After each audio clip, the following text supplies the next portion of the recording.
ओम शांति। स्वर्णिम दुनिया की पुनर्स्थापना अर्थात आत्मा और प्रकृति को फिर से उसके मूल सतो प्रधान स्वरूप में स्थापित करना, इस परम लक्ष्य को कृषि एवं ग्राम विकास प्रभाग द्वारा व्यवहारिक धरातल पर उतारा जा रहा है। किसानों और ग्रामीणों को आत्मनिर्भर बनाने के लिए हम सतत प्रयासरत हैं। अनेक किसान तथा सरपंच सम्मेलनों, पर्यावरण संरक्षण, वृक्षारोपण तथा यौगिक गृह वाटिका सहित देश के सभी राज्यों में विगत वर्ष में कुल 2672 कार्यक्रम आयोजित करके 15,17,094 संबंधित लोगों को लाभान्वित किया जा चुका है। वृहद रूप से किसान महासम्मेलनों का आयोजन ORC गुड़गांव, बेगूसराय, मालेगांव, पुणे, अमृतसर, करनाल, भगवानपुर, नरसिंहपुर, प्रयागराज, नारायणगांव, संबलपुर, सोनीपत, जहोता, बालाघाट तथा सोलन के क्षेत्र में मुख्य रूप से हुआ है। भारतीय कृषि दर्शन एवं संपूर्ण ग्राम विकास विषय पर राष्ट्रीय सम्मेलन ज्ञान सरोवर माउंट आबू में किया गया। इसके अतिरिक्त विभिन्न ट्रेनिंग कार्यक्रमों का आयोजन मेहसाना, सूरत, नागपुर, राजकोट, सिकंदराबाद, मिर्जापुर, धमतरी, GGRC, आबू तपोवन तथा नेपाल के विराटनगर और राजबिराज में भी किया गया। अधिकारियों तथा सरपंच सम्मेलनों का आयोजन भी सोनीपत, पुणे, हजरतगंज, नरवाना, सिरसा तथा अन्य स्थानों पर संपन्न हुआ। प्रभाग द्वारा वसंतराव नायक मराठवाड़ा कृषि विद्यापीठ परभणी में यौगिक खेती पर शोध कार्य आरंभ किया गया है।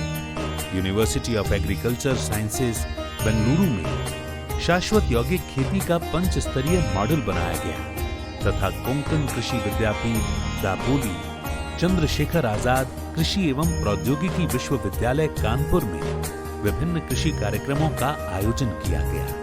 राजऋषि गोकुल ग्राम प्रकल्प के अंतर्गत रोटरी क्लब के साथ समझौता ज्ञापन भी किया गया। कुंभ मेले में शाश्वत यौगिक खेती मॉडल तथा संबंधित प्रदर्शनियों द्वारा करोड़ों किसानों की सेवा भी की गई। हर वर्ष की भांति इस वर्ष भी United Nations Convention to combating desertification में शाश्वत यौगिक खेती विषय पर विभिन्न देशों से पधारे प्रतिनिधियों को जागरूक किया गया। प्रभाग की सेवाओं को राज्य सरकारों का समर्थन निरंतर मिलता रहा है। उत्तर प्रदेश, राजस्थान, उड़ीसा, तेलंगाना सहित कई राज्य सरकारें परिपत्र जारी करके अपने अधिकारियों, कर्मचारियों और किसानों को सरकारी खर्चे पर प्राकृतिक यौगिक खेती के प्रशिक्षण के लिए लगातार तपोवन भेज रही हैं। यज्ञ के इतिहास में प्रभाग की सफल सेवाओं का यह अद्वितीय उदाहरण है।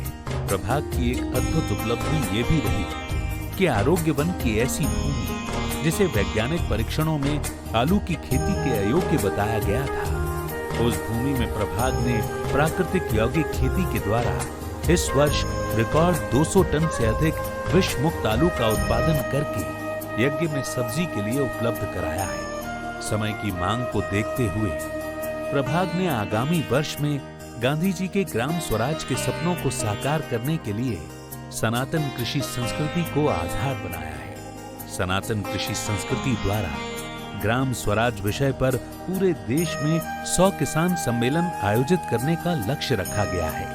किसानों को व्यावहारिक प्रशिक्षण देने के लिए शाश्वत यौगिक खेती के मॉडल प्रत्येक राज्य में स्थापित किए जाएंगे।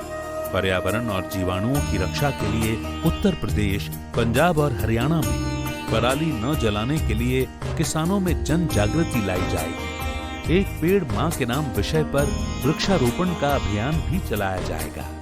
पर्यावरण दिवस के अवसर पर हजारों यौगिक गृह वाटिकाओं की शुरुआत की जाएगी।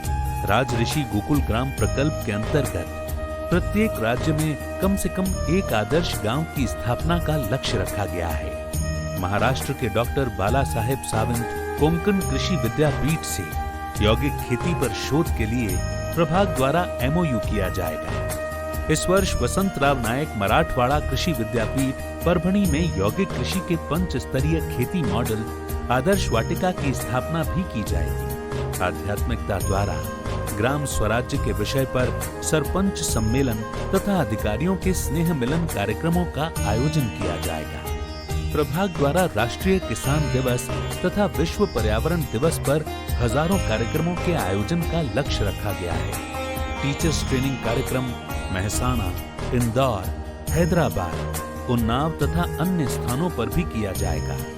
किसी ने ठीक ही कहा है, there is no culture without agriculture. इसी भावना को केंद्रीभूत करके कृषि एवं ग्राम विकास प्रभाग द्वारा सतयुगी कल्चर की पुनर्स्थापना के बेहद लक्ष्य को ध्यान में रखते हुए अपनी सेवा योजनाएं तैयार की गई हैं। आप सभी के सहयोग से हम इस परम लक्ष्य को सहजता से प्राप्त कर सकेंगे। ओम शांति।